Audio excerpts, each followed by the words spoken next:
Rube, it's a beautiful day. There might be a few times during this podcast where you just see my eyes wander outside a little bit.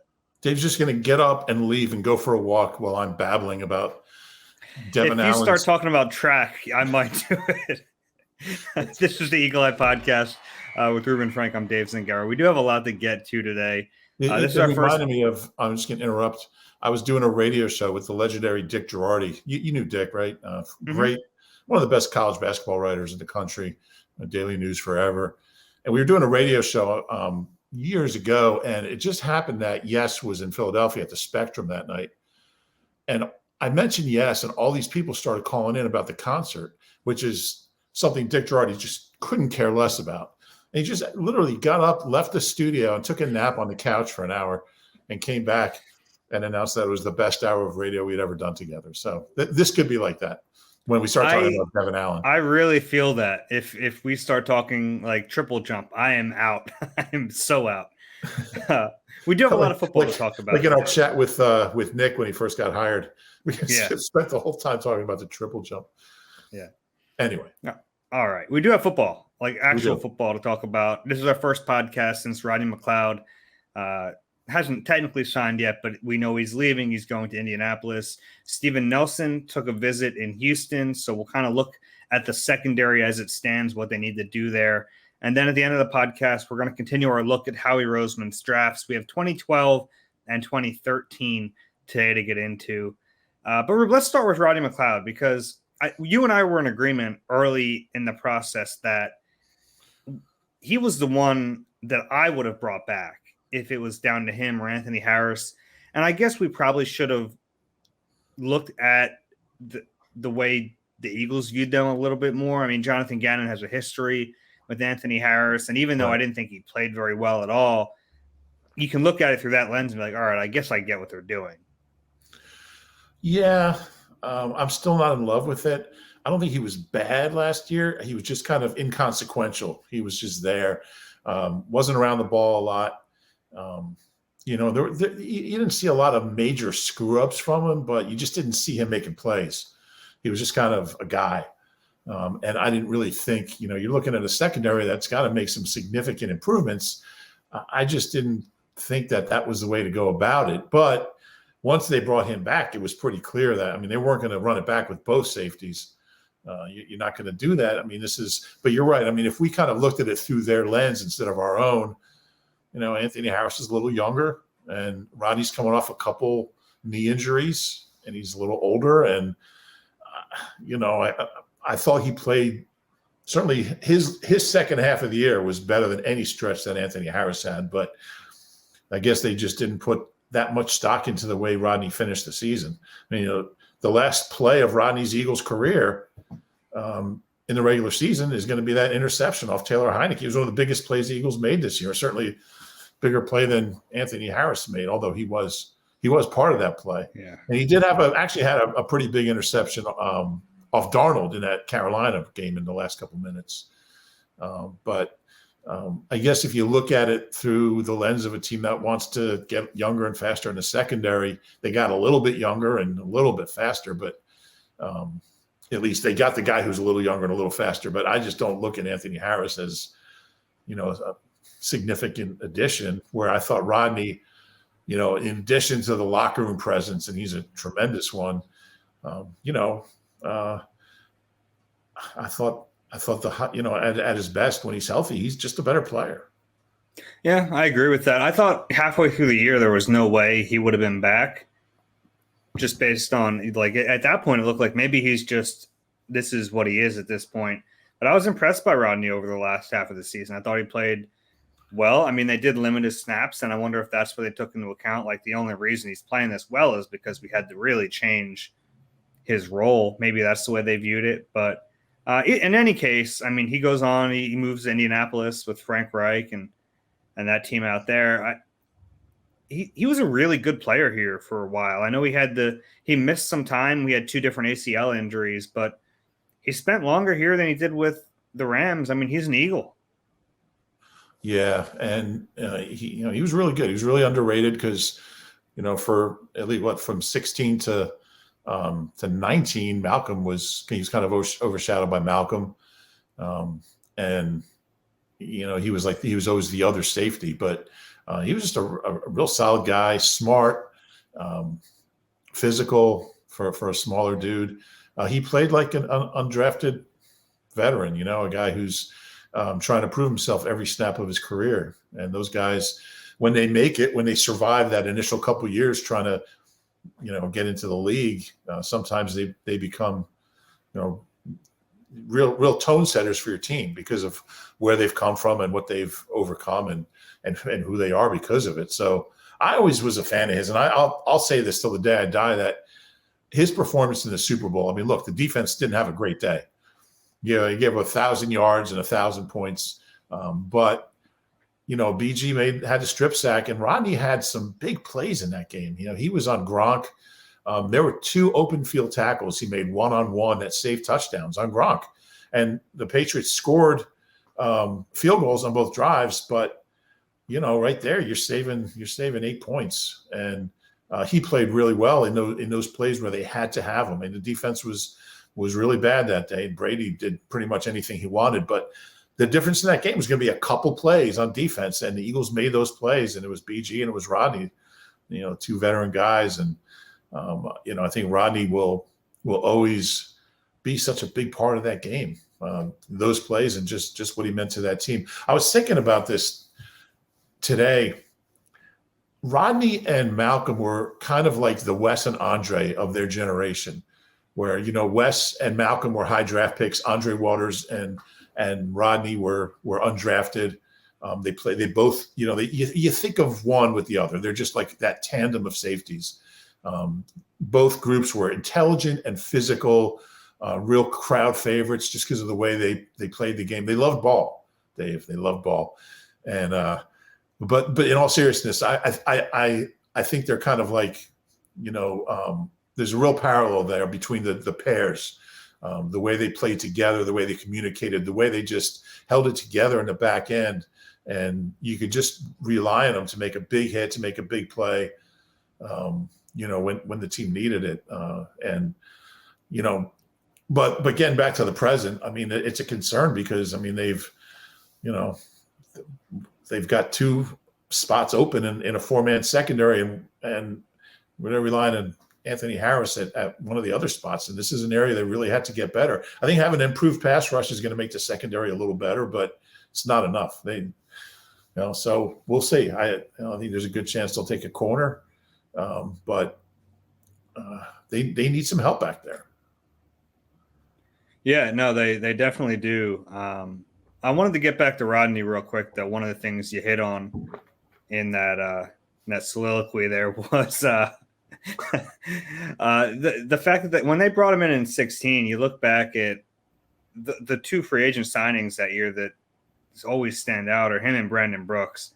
And to get both of those guys on the same day? I think it was either a day apart or the same day. Yeah. I mean, 2 guys who really kind of made a big difference in those years and kind of solidified those spots on either side of the ball. To land those 2 guys in a free agency class is really impressive.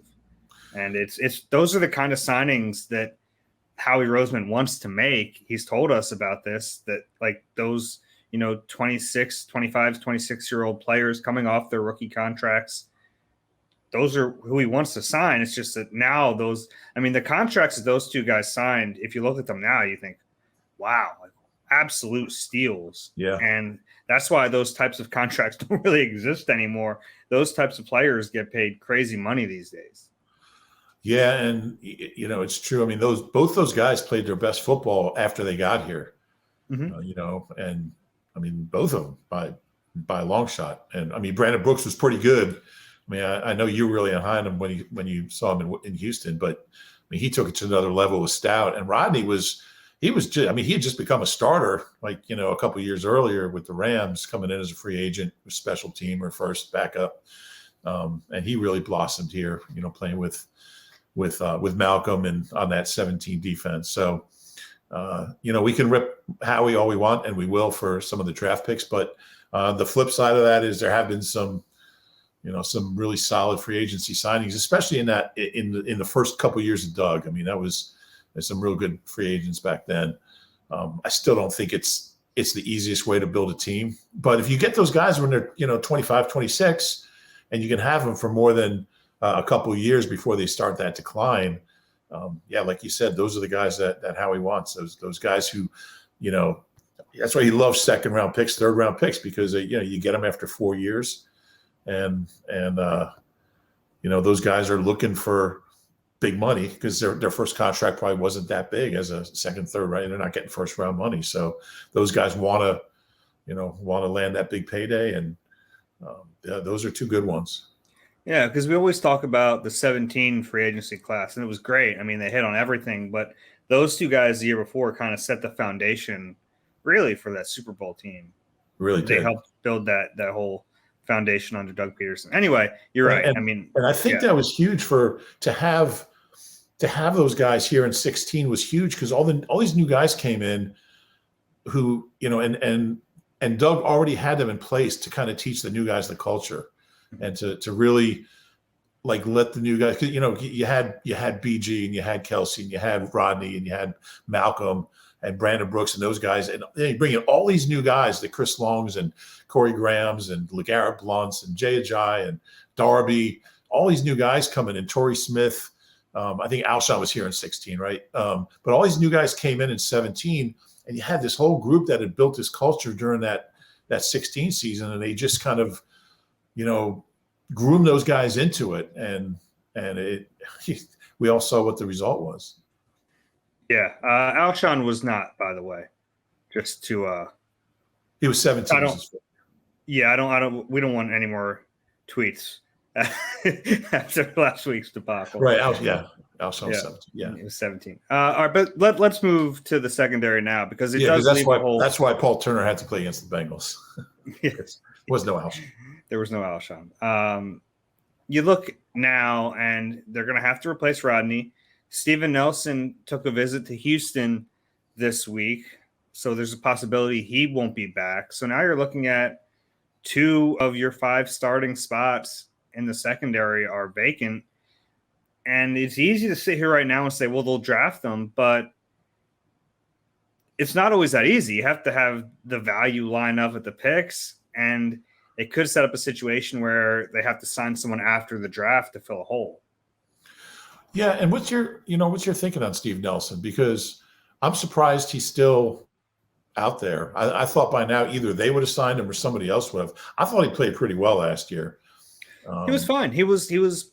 I mean, he wasn't great. He wasn't awful. He was a solid CB2, and it's an important position with this team, because you're not playing sides. You have to have a corner who can smoothly flip back and forth left to right. So the thought that you can just get a young guy and plug and play him, there might be some growing pains there. So especially if it's a young player opposite Darius Slay, who teams are going to stay away from a little bit, you're going to get targets on that side. So it's a tough position, and it's nice to think that they're just going to draft someone, plug and play him, but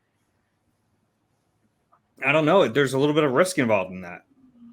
Yeah, and and there's no guarantee they'll get a guy. So I still think there's a chance. I mean, Slay talked about Nelson's contract late in the season and how much money he was going to get. So I think there was a expectation on Steve Nelson's part, and I understand it, that he was going to get a long-term deal by now. I honestly, I thought he was going to sign in the first few days somewhere. You look around at cornerback contracts, guys are getting paid, and look, he's not as good as some of the guys who have gotten those big deals, but he's a pretty legitimate, proven starter in the league. And like I said, he's not great. I guess his age is hurting him a little bit right now. He's 29. Yeah. So if you're going to pay 29. Yeah, but if you're going to pay above market, you probably want someone a little younger that can be with you for a while. Yeah. So, but the fact that he's out here a month after free agency started, I think it's kind of like the Barnett thing, right? The longer he's out there without a contract, the more likely it is he comes back. Yeah, I would agree with that, and I'd be fine with that. And I'm more worried about safety, because they're not going to draft. I mean, they're not going to draft a safety. So you say, well, maybe they can draft a corner. Sure, there's not in the first round. Yeah, not in the first round. And I think once you start, if you got a safety in the second or third round, I mean, maybe Brisker could come in and start. I don't know, but that's not something you can really rely on. It's getting a safety in the second, third round who can come in and start. Now, maybe you really land a guy who can do that, but if the plan is, Anthony Harris and Marcus Epps, I just don't think that's good enough. Yeah, but is that better than Darius Slay and Zach McPherson? Probably, yeah. So but I still think Steven Nelson is an option there where they don't have a Steven Nelson. They don't have somebody they can just run it back. They already ran it back. They already brought that guy in. I mean, if they end up with Anthony Harris, Steve Nelson, Marcus Epps, and Darius Slay, I mean, if that's your secondary, I mean, good luck. It's not good enough. And I understand you can't get better at every position. And I do think that if they can get better pressure on quarterbacks, the secondary just automatically is going to look better. And they've taken some steps to do that. But how's this secondary sound? Anthony Harris, Tyrann Mathieu, Darius Slay, Avonte Maddox, a rookie to be named later. Yeah, I mean, all of a sudden now you have a legitimate veteran guy in there. I'm a little red flags because nobody has signed him. As far as I know, nobody's made him an offer other than the Saints. He's an older guy. He did not play as well last year as he had. Brett Veach doesn't really get these wrong. So yeah, I mean, the fear with him is that so much of his game was his range, and if he loses any of that, then he's not the same guy. But I think we kind of understand he's not what he once was, right? Yeah. Yeah, so, it's just a matter of how much he's dropped off. And, the people out there will tell you it's somewhat significant. I still think again, it's going to come down to how much money he's looking for. Is he just meeting with the Eagles to try to get the Saints to raise their price? I don't know. But I'd be a little nervous about it. But, he's certainly better than what they have. I just don't want to overpay. I'm afraid of overpaying. But the fact that he's still out there a month after free agency started, that tells you he wants a lot of money that no one's willing to pay him yet. Yeah. What did you make of at the cornerback position? It was one of the things that really stood out from when Nick Sirianni spoke at the owners' meetings, and he mentioned the stable of young cornerbacks. And he said one of those guys is going to have a great opportunity. And you're sitting there going, they're going to start one of these guys? And the players, they have 5 cornerbacks who are 25 or younger, which is wild. And it's Zach McPherson, Tay Gowan, Kerry Vincent, Josiah Scott, and Mac McCain. But really unknowns. Zach McPherson's a 4th-round pick. Gowan was a 6th last year with Arizona. Josiah Scott was a 5th-round pick in Jacksonville, right? Mac McCain was undrafted, and Kerry Vincent was a 7th-round pick. Gosh, I think it was a 7th-round pick. So they're all like late-round undrafted guys, and I like the idea of just, hey, you have them all, let's develop them and see what you get. But I don't know if you can rely on that. Yeah, exactly. I think. What are the odds that you can find a long-term starting cornerback out of that group? I would say 20%, maybe. Yeah, I think there are examples of late round corners hitting. It happens, but so you're playing the odds of the group. By the way, I'm a Tay Gowan fan. I'm a Kerry Vincent guy. Are you? I'm a Tay Gowan guy, and you know why? Because before one of the games last year, I saw him with this giant cape that had photos of himself, and it said Gowan written across the back. So, that's stock up in my book. But actually, no, I do actually like him. I like him coming out of UCF. But I don't know what he is. Yeah, that's a dangerous game to play. I guess if it's not going well, if you're relying on those guys, it's not going well. You can sign. You can find a cornerback in August like they did with Darby. Darby came in late. I guess Nelson came in late last year. He was July. Nelson came in late. You're right. But it's not ideal. and it's a risky game to play. I think they've gotten better up front. They've gotten better at linebacker. Secondary is a little scary. Yeah, it is. And some of these veterans might wait until after the draft. Yeah. Sometimes they do that. And it's a smart move if you're a veteran. You kind of wait and see which teams didn't fill needs in the draft. And then you try to say, hey, I'm available. I'm ready to start with experience instead of that fifth rounder you just drafted. And sometimes that'll work. What was your take on Zach McPherson in the limited reps he got? Yeah, I thought every time he got in there, he didn't make a fool of himself. We didn't see in a weird way. Unfortunately, the guys in front of him stayed healthy, and we didn't get to see him. There were a few times where Slay got banged up, and he had to run out there, and he was all right. He was good on special teams, which might not tell you exactly how he's going to play on defense, but he was ready for the NFL. Yeah. He fit there. He played more special teams snaps than anyone else on the team. He became a pretty solid gunner, which is a physical position. But, is that enough to say he's ready to play? I don't know. I think he's ready to be a backup again, the top backup, throw him in the fire when you need to. But to say day one starter, and then if he's your starter, your top backup is Kerry Vincent or Tate. It just weakens the whole group if you don't get someone else in. Yeah, no doubt. I would think he has probably the best chance out of that whole group just because he's their own pick and he was a 4. Yeah. Obviously, that draft class, acquitted themselves very well. And if he could become a player, that would become a really top draft class. They might not even know what they have in some of those other guys. They weren't here for training camp. Yeah. Tate Gowan, Kerry Vincent. Yeah. Those guys, Mac McCain wasn't. So 3 of those 5 young cornerbacks wasn't even here last summer. So they might not even know what they have yet. 3 of them wasn't here. But didn't they cut McCain, right? Didn't McCain leave and come back or something? Well, he was with Denver, and he kind of bounced back and forth a bunch. Yeah. But it'll certainly be an interesting storyline of training camp will be the young corners and how that all plays out. And, there's no hiding out there. So we'll get a sense, I would say, that, once the pads go on, those 3 days that the pads are on, we'll get a real good sense. No, I think we'll get a sense in camp of what they have. And if any of those guys, stands out and has a chance, it'll certainly be something to watch. Yeah. And even in OTAs, at least we'll see some depth chart stuff, right?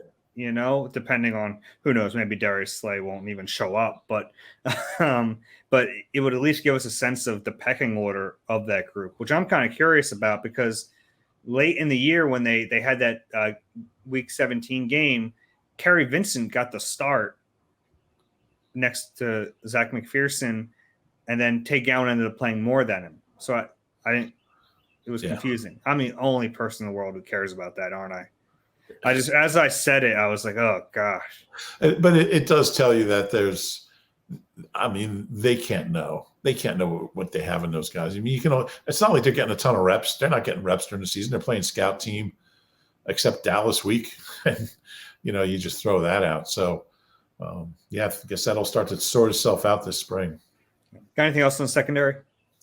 No, we'll see. I still think Steven Nelson's coming back. I'm going to make that prediction. Okay. I think it's possible. I'm about 50-50 on it, though. I think there's a chance he ends up in Houston. I do, too. But I also think and Houston's secondary coach is our friend Dino Vasso, by the way. Mm-hmm. Who's he's a good Twitter follower. A lot of good college hoops on his Twitter. Yeah, he's a Philly guy. Yes. Yeah, he was only here a couple years. He was the assistant DB's coach here, but all the players really liked him. But he was here all 4 years. He was like a clipboard guy Doug's first year. He was promoted to assistant DBs, but was he quality control early on? Yeah. But he was here all 4 years. Okay. Jameson Williams visiting with the Eagles today, according to our buddy Josh Norris. It was fun to get to use Josh Norris in a story, but. Jameson Williams is an interesting name, and it was perfect timing because I had my Eagles-only mock draft today, and I had the Eagles taking him at 15. I just like the player a lot, Reuben, and I'm not worried about the ACL. It's 2022. Guys come back from ACLs. He would give them a legitimate deep threat. It would open up the offense so much. Yeah, it's an intriguing pick. As long as the medicals are there, and I'm sure that's a big part of his visit, is there medical people, give him a once over and, reading all his labs and everything. You can't go wrong with him as long as he's healthy. And you're right, ACLs, it's not like they're routine. They're not, but people come back from them awfully fast and with no discernible losses. Well, also, NFL athletes come back from them. Fair. I always feel bad when I see like regular people have to rehab injuries like that. That's true. Not easy. Yeah. But I mean, and look, this is not an Achilles where you really, you wonder about that speed if it'll be there. I think with an ACL, there's no reason to think he can't make a full recovery, and all indications are that he's well on his way to that. I mean, look, he's going to say that either way, I guess, but he sure seems confident. I would hate to not draft him because of an injury the spring of his, the spring of his senior year or his last year in college. And then in 2 years, it's just not a factor. He's out there catching, 70 balls for 1,300 yards. So he's an intriguing guy as long as the medical stuff is looking good. Yeah, I recently came to a kind of a thought, and it was a little bit of a eureka moment for me because we've talked about getting a compliment for Devontae Smith. And for so many people, that has meant a big-bodied receiver, right? We're talking Allen Robinson, someone who's like 6'2", 225, because Devontae is so slight in stature. But I don't think that's necessarily what you need to be a compliment for Devontae Smith. I think what you need is a player who can have a big role with a limited number of targets, right? Because we know Devontae and Dallas Goedert are going to be 10 target a game type players. You want to keep feeding them. That's how their offense runs. It runs through those guys. So if you can find another player who can make a big impact with 5 targets a game, that's ideal. So it could be a big bodied guy a jump ball type of receiver, or it could be a deep threat like Jameson Williams who can change the game with one play. And that's kind of my realization. And then I started thinking about it, like, what do I want more in this game, in this modern NFL? Do I want – and I think it's unfair to think of a big guy being slow because some of these guys are insanely big and fast, but I'll take the speed guy. And I know people are going to say, what's the difference? Jalen Hurts can't throw the deep ball. He can throw the deep ball if he times it right. And thinking about what that stretching the field element could give to Dallas Goedert, Devontae Smith, and to a lesser extent, Quez Watkins in the middle of the field, all of a sudden, like, that has some real juice to it. Yeah, I think Howie talked about that in the last couple of years, how he used to think it was necessary to have the complementary, the big guy, the big, tall guy on one side and the speedy, smaller guy on the other side. He said, I realized after a while that you just want the 2 best guys out there. They don't have to be opposite skill sets or opposite body frames. You get the 2 best guys out there and go throw them the football, which I totally agree with. And I just think if you try to find, you try to force we need an opposite guy. Just get the 2 best guys. I mean, were Jerry Rice and John Taylor opposites? They're just 2. I'm not putting these guys in that class, but you look at, I don't know, Reggie Wayne and Marvin Harrison. You look at good combination guys. I mean, they're just 2 really good receivers. That's all. That's the only qualification for that spot. And Jameson Williams certainly an intriguing guy, and it would mean so much to Devontae. Really more than anyone. I mean, it would just open so much up for him. Yeah. They need that so bad. I mean, they can't go into this. It's the same as they can't go into the season with this group of receivers. So can't. Yeah. Of the group in the first round, I think Williams is the one. I don't know if he's the best all-around receiver, but he's the one I like the most. He's the one I think would make the most sense for them. I'm not going to get an argument from me. All right, you want to go through Howie's old drafts and see how Let's bad he do did? it. Yeah. Actually, these ones aren't so bad. So we already went through 2010 and 2011. He became the GM in 2010. So those first two drafts, and really this one as well, he's the GM, but Andy Reid's still here. So you have to remember that as we go through these. And Andy's still here for the 2012 draft. And it starts off with a bang at number 12. I mean, talk about just straight down the middle, hit the fairway, got the best player, Fletcher Cox at number 12 for Mississippi State. Here we are a decade later, and he's one of the greatest players in franchise history. Yeah, and that was a really big free agency signing this offseason, adding Fletcher after he had been released by the Eagles. All-timer.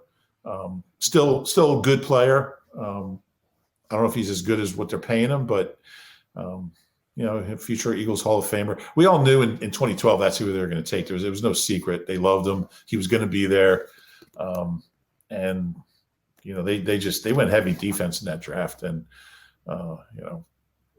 that was you're right. I mean, I think until 2000, I mean, the years that Howie was GM under Andy, he was kind of de facto GM.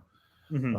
But he still gets credit because, if you don't want to give him credit, then you can't blame him for, Jaquan Jarrett and Danny Watkins, Fireman Danny. So, I'm looking at that 2012 draft now. So right before Fletcher was Don Terry Poe at 11. Stephon Gilmore was 10. Right after him, Michael Floyd, the receiver, then Michael Brockers and Bruce Irvin. So, I mean, there were some good players out there, but I think they clearly nailed the Fletcher pick. He's a borderline Hall of Famer. Yeah, easy. Borderline. He has a case. Yeah. You don't think he is in my case? How many All-Pros does he have? One first-team All-Pro? Was that like I 19? It was, I believe, 2018. 2018, yeah. How many defensive tackles have made it with one All-Pro? You're asking me that off the top of my head, like I know that. I don't know. I'm going to guess none. I'm not saying I wouldn't vote for him. I'd have to look at it, but I don't think I mean, the thing that hurts he's not a slam dunk. He's played in an era with maybe the greatest defensive player of all time. Yeah. At his position, so it's a little tough. It's true. It slants it against him a little bit. Well, they can take more than one. The two defensive tackles get first team All-Pro. Yeah, I know, but I'm saying one of them is. Yeah, I understand. Look, for 6 years, I mean, he was as good as any defensive tackle the Eagles have had. I mean, I've covered Jerome Brown, and Jerome Brown was a special player, but Fletcher at his best was every bit as good as Jerome Brown. Yeah, and I mean, he was a dominating force for 5 or 6 years there. Yeah. That's why I was surprised when you bristled at the idea of him being a borderline Hall of Famer. Well, I mean, I'm not saying I wouldn't vote for him. I would look at the case, but I certainly don't think it's a slam dunk, and I honestly think it's below 50%. I'm just saying what I think would happen. I'm not talking about whether he's deserving, but I guess borderline Hall of Famer is fair. I'll give you that. I stand by my wording there. Let's move on. All right. Second round, the last time they drafted a linebacker this high, Michael Kendricks, who, I mean, had a really strange career here. He really did. With the Eagles. He was really good early, showed the capability to blitz. And then by the time Jim Schwartz got here, he wasn't blitzing his linebackers, and Kendricks was kind of the odd man out. He ended up playing a role in that Super Bowl team. He won a ring here, and people kind of forget that because by that point, he wasn't nearly the player we thought of like at the peak of his ability earlier in his career. He got a big contract at one point. There was a moment where we thought this guy's going to get traded. And it was like every trade rumor was Michael Kendricks. And then here he was back again. Yeah, and he was here through 17, right? 2, 3, 4, 5. So I played 6 years here. He was around the ball. I liked Michael Kendricks more than their coaching staff ever did. I just thought he was active. He was around the ball. He wasn't, Yeah, he wasn't some big run-stopping force, but he was, he could cover a little bit. He knocked balls down. He would get some picks and force some fumbles, and he was a productive guy. And look, the linebacker bar here is not super high. He's, if you look at big plays that linebackers have made over the last decade, I mean, he's going to be right up there. How do you look back at him as a second-round pick? 46 overall. Yeah, it's not a bad pick. Yeah, it's not a bad pick. It was just a weird career, and certainly when they drafted him, I mean, gosh, who was his defensive coordinator? It was Juan his rookie year, and Todd Bowles. And now all of a sudden you have a new coaching staff come in, and they have, they never took to him. But I thought it was a solid pick. My favorite Michael Kendricks moment, and you might know where this is going, the long snapper got hurt at one point, and this was when Michael Kendricks really didn't have a role on defense. So we're watching him on the sideline, and he grabs someone, he starts long snapping. We're thinking, oh, maybe he's the emergency long snapper. Then we thought, wait a second, no, he's not. Selleck is. And then Selleck's practicing, and Selleck comes in the game and long snaps. And after the game, we went up to Michael Kendricks and said, Mike, what were you doing? I mean, did they tell you to get ready? And he's like, no, I was just trying to stay ready. So he just took it upon himself to decide in that moment whether or not he could long snap and help the team, which was hilarious to me. Yeah, I like Michael. I walked out of the NovaCare with him after the Super Bowl. I think when we were in the building, we were back in there like Tuesday, I think. Mm-hmm. Maybe. Locker clean-out day. And I remember leaving. We had a bunch of press conferences and interviews, and it was a wild day. I mean, nobody had slept. And I remember walking out of the building with Michael, and he was reflecting. We were just BSing. He was reflecting out to the parking lot to his car. And he was just reflecting on all the challenges he faced and how he just tried to be a professional the whole time here and do whatever he was asked. And he said how worth it was that he did it that way, because he was part of something special. But it was frustrating for him, because he didn't know week to week whether he was going to be starting or inactive, and he was whether he was going to get 10 snaps or 45. So he handled it well, and that was the last game he played as an Eagle. Yeah. Then a little later in that round, the 59th pick was Vinnie Curry, who ended up winning a Super Bowl too. He was a starter on that team. Fair to say he never really lived up to a second-round draft status, but great guy. Helped them win a Super Bowl. Yeah, he had that one year. He had nine and a half sacks. Yeah, or 9. He had like 9.5 sacks the rest of his career. We saw him up in Florham Park with the Jets. He missed the whole season. But one of the better guys. One of the better guys you ever meet. And, a funny career, because he started off as like a pass rush specialist. His job was third down rotational guy, get after the quarterback. Then like 2 years later, he was the reverse of that. He was a run stuffer on early downs, and he was off the field on third down pass rushing downs. Yeah, isn't that funny? I was talking to him about, I went to a concert in Asbury Park, and he's from up there. He's from Neptune, right next to Asbury Park, and we were talking. He's like, where was the concert? I told him where it was in Asbury Park. He's like, you went there? I was like, yeah. He's like, man, I wouldn't go to that neighborhood. But good dude. Wish him well. All right. So from Vinnie Curry to Nick Foles, the third-round pick, there was a certain quarterback taken by Seattle, and the Eagles always regretted not getting him, Russell Wilson, obviously. And Jeff Lurie was all over that one. He also thought that Tom Brady back in, Jeff Lurie doesn't miss. But then in the third round, they end up with Nick Foles, 88th overall. And Foles comes here. He's a third stringer early on. He works his way up and eventually gets traded out of town, comes back, wins the Super Bowl. We talk about weird careers, and Michael Kendricks had a weird career for sure. Vinnie Curry had a weird career in some ways. No one has had a weirder career than Nick Foles. Yeah, Nick Foles, maybe the strangest career I've ever seen. I mean, he's never started more than 11 games in a season. He's got a statue. I mean, he won 21 games as Eagles quarterback, but he's a legend in this town.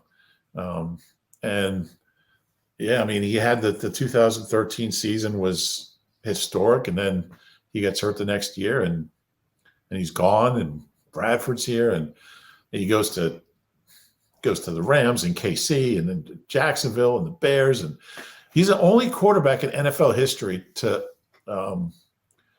throw. What was the stat? I just looked this up. To throw 2,000 passes and never start 12 games in a season. Just a really strange career, but he's also the only Super Bowl MVP to ever, a quarterback to ever be with 6 different teams. Probably soon to be 7, you would think. Yeah, strange career, great guy. And, you know, I don't know how you grade him the draft pick, because he won a Super Bowl as a free agent, but he had this incredible year in 2013 with 29 touchdowns and 2 picks. I remember when I was walking around the Hall of Fame when Doc got inducted, and they had a whole display case. There's 2 separate Nick Foles displays. There was one on the 7 touchdown game against the Raiders, and there was one on obviously the Super Bowl. And here's a guy that he's won like 5 games since the Super Bowl. It's really crazy, but all-time great guy, inspirational guy. I don't know how much longer he's going to play, but he'll always be a legend here, no doubt about that. All right, let's cruise through the end of this draft. We're in day 3 now. Yeah, Brandon Boykin, 4th round pick. Another one who had a weird career. He did. He had one really good year, and then he left. And I remember on his way out, he had the Chip Kelly thing that it was a kind of a weird dynamic there. He leaves, goes to Pittsburgh, and really we never heard from him again. He had a bunch of injuries. Yeah, never played again. Wasn't he the guy who had like one leg shorter than the other? I think that's what it was. That was a theory behind like why he could never be consistently good. The last Eagles defensive back to have 5 interceptions in a season. Mm-hmm. Brandon Boykin. After him, Dennis Kelly in the 5th round, who's put together a really nice long career. Eventually became the reason how we lost a trade for DGB. And then at the end of the draft here, Marvin McNutt, Brandon Washington, and Bryce Brown. Of those 3, Bryce Brown is the one you guys will remember because he was the best running back in the history of the NFL for like 2 games, and that was it. He's one of like 4 players in history with back-to-back games with over, I think it's like 217 yards, and then just never did anything else. He also had a bunch of fumbles in those 2 games. He ended up playing 4 or 5. He went to Buffalo and played a few years. But, I mean, he's got more 200-yard games than Shady. I mean, it's crazy. Mm-hmm. But, a lot of guys with strange careers in that draft. Yeah, definitely. But overall, I mean, it's a decent draft. They got Fletcher at the top, who's all-time great. Both second-rounders underperformed slightly, but became pieces of the Super Bowl team. And then Nick Foles is a 3rd-round pick. Hard to argue with that. At least it laid the foundation for him coming back here and winning a Super Bowl. So yeah, and I think, it's funny because, like, do you grade the draft pick? Do you include what happened in 17 and 18? And I think you have to because, like you said, I mean, I don't think he comes back here if he hadn't been here. It's just – I mean, that's a really funny thing to say. He wouldn't have come back if he hadn't been here. Yeah, I mean, it would have been different. All the circumstances would have been different. He was comfortable here. He liked it here. We'll never know, but it's an A+, however you look at it. Yeah. 2013, and this is an important year because Andy Reid is gone. It's on Howie Roseman. I mean, this is his draft, and it's a pretty good one. You start off with Lane Johnson with the 4th overall pick. Then you go to Zach Ertz in the 2nd round. And we'll start with those 2. I mean, now they're high picks. It's 4 and 35, so the margin of error is a little slimmer, but nailed them both. Yeah, and the 4 was the Eagles' highest pick since Donovan in '99, and yeah, you got an all-time offensive tackle and all-time tight end with your first 2 picks. That's a good way to start a draft. Yeah, and you look at the rest, and some of the work was done for them because Eric Fisher and Luke Jokel were off the board before Lane, but maybe it's a little revisionist, but from everything I've ever heard is they were in on Lane. Like they liked Lane more than those guys. Yeah, that's right. the case. Yeah, and he's been a great player. I mean, he has. I mean, now he's missed time with injuries. He's missed time almost a full year of suspension time, which hurts him. Certainly 14 games of suspension time, but when he's been on the field, there aren't many better than him. And, I remember talking to him after the end of his second suspension. And, there was the notion around the league was once he's not on any supplements, he's just not going to be the same player. And I remember him saying, I got to prove a lot of people wrong that think I'm just a product of something I was taking. I'm not. And he has. And he stopped taking everything. He just, and he's had a great run, and I'm glad he's still at it. He went through a lot last year. Yeah, he did. All right. So after those 2, we go to the 3rd round, Benny Logan, who as a 3rd round pick, he was never great, but he was a decent player next to Fletcher Cox, played out his 4 years and then moved on and really didn't do anything else anywhere else. Yeah, he played a couple more years, but yeah, he was kind of a mad player. I was never a big fan. I just didn't think he was very good. Didn't really do a lot. I mean, he was the run stuffer defensive tackle next to Fletcher. He was like the zero technique, which, hey, he wasn't great. And eventually they found better players to play next to Fletcher. But he's played more next to Fletcher more than anyone. That's right. And you remember that was coming off, a 4-win season.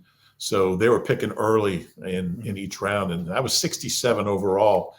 Yes. So that's, one of the first picks in the 3rd round. So that's a very early 3rd. You got to do better than Benny Logan. Yeah. But, all right. Now we drop off a little bit. Quarterback factory goes with Matt Barkley at number 98 overall. Then in the 5th round, Earl Wolf. 7th round, Joe Kruger, Jordan Poyer, David King. Yeah, and Jordan Poyer's had one hell of a career.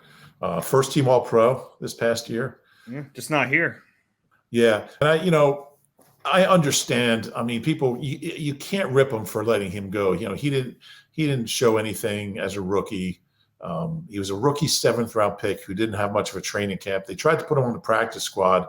I think the Browns ended up signing him, and he just played special teams there for a couple of years and was a spot starter. It wasn't until he got to Buffalo, like in year 5, that he really blossomed as a starting player, and then really started to excel. Really smart physical player, playing safety now. He's drafted as a corner. So he's had a hell of a career. He's had 2 seasons with 6 picks. Never made a Pro Bowl, but made first team All-Pro. You really can't. It's really revisionist to be critical of them for not keeping him. I mean, it was like 5 years until he was that player. So they tried to put him on the practice squad. It's always a risk when you do that with a young player, and they lost him. Yeah. Any memories of Earl Wolf, Joe Kruger, or David King you want to give us? Well, Earl Wolf was just always hurt. Yeah, he was. Always some injury or other. There was always some drama with him. He was like a fan favorite for really no reason at all. There was some potential there. North Carolina State? I think so. Yeah, I don't know if it was his hair. I don't know. There was always some drama going on, something with him. He just never showed much. Yeah. Nice kid. So what do you make of this draft? Top 2 picks, all timers. The rest of it. Yeah, I think if you can nail 2 all timers, that takes you up pretty high. You would have liked to seen a little more out of the 3rd, 4th round guys. Barkley, he's going to his 11th year, so. But you can't call it a good pick. He's never been a starter. He started a couple games. They got 51 starts out of Benny Logan. I know it wasn't super high level, but I mean, I think Lane and Ertz brings up. I mean, you start out with. I mean, it's an A draft, so you can't fault them for day 3 picks that much. I'm not faulting him. No, I'm saying you probably go A- or B+ overall because of the strength of the top 2 picks. Yeah, it was such a good draft, and it's for whatever reason, I feel like Howie doesn't get the credit for that draft that he deserves. I don't know why that is. I see people on social media saying that was Chip's draft, and it wasn't. Chip didn't show up and draft those players. Yeah. Yeah, that was his draft. I think in 14, Chip got a little more. Obviously, 15 was Chip's draft. We'll get into that next time. But I think in 14, he started pestering Howie a little more. But so here's how I would lay it out. 13 was Howie's draft. 14, it was Chip going, I want this player. And Howie's like, we don't need to draft him in the 3rd round. We can get him in the 5th round. 15, Howie's in the broom closet, and Chip's making the picks. Yeah, Howie, what a drama that whole thing was. And they put out that press release saying Howie's going to be in charge of like ordering medical tape. Like, no, that wasn't good. But yeah, what a story of a Phoenix there. Howie coming back. But we'll get to all that next week. Yeah, so we'll start off our next pod. We'll get to 2014 and we'll do 2015 as well, even though it wasn't the Howie draft. Maybe we'll do 2016 as well. You got anything else before we wrap this up? No. I'm going to the Phillies game tonight, and I'm pretty excited about it. Yeah, that is exciting. You're off to a good start. Bats are hot. It's a beautiful night down there. You know what's cool? They're bringing up Jeff Singer, who's a South Jersey kid. Okay. Holy Cross. I covered Jeff Singer when he was at Holy Cross like 10 years ago. Wow. Or maybe more than that. More than 10 years ago. So it's kind of cool. I'll be in the building tonight as he I covered Ryan Luzinski when he played for Holy Cross, when his dad was the coach, when Greg was the coach. Oh, did you? Yeah. Yeah. In fact, he ended up getting drafted by the Dodgers, Ryan Luzinski from Holy Cross. And obviously with his name being a Luzinski, there was a lot of fanfare on the pick. And I was covering the Olympic track trials in Atlanta in 1996, and the Dodgers were staying in our hotel. They were playing the Braves. And I guess at that point, Tommy Lasorda was like a advisor for the Dodgers or something. And I saw him in the lobby, and I said, "Hey, how's Ryan Luzinski doing?" And he just rolls his eyes and shakes his head and goes, "No." And he never made it above AA. So there's my Ryan Luzinski story. Those minor league ball players, man, it can take them a long time. That's a tough life. What a life that is. Yeah. But I love going to minor league games, but you're going to a major league game tonight. So enjoy. Yeah. Do you keep score? Do you get a scorecard? And no, I don't do that. If I ever cover a game, I do it. I don't do it in the stands. Really? Well, I couldn't go to a game and not score. I would need more hands because you need 2 hands to keep score. I need 1 hand for a hot dog, 1 hand for an adult beverage. I need an extra set of hands. I don't have that. Just put the scorecard on your lap while you're drinking your Yoo-hoo. All right, let's wrap this up. If you enjoyed the Eagle Eye podcast, please rate and subscribe wherever you get your pods. If you're watching on YouTube, please click the like button and subscribe there as well. Keep an eye out. We did a on-the-clock mock draft with me, Rube, Ray Didinger, Barrett Brooks, Danny Palmel's hosted that. Keep an eye out for that one. That'll be up soon. A lot of fun with that. But that's all for Rube. I'm Dave. We'll talk to you next time.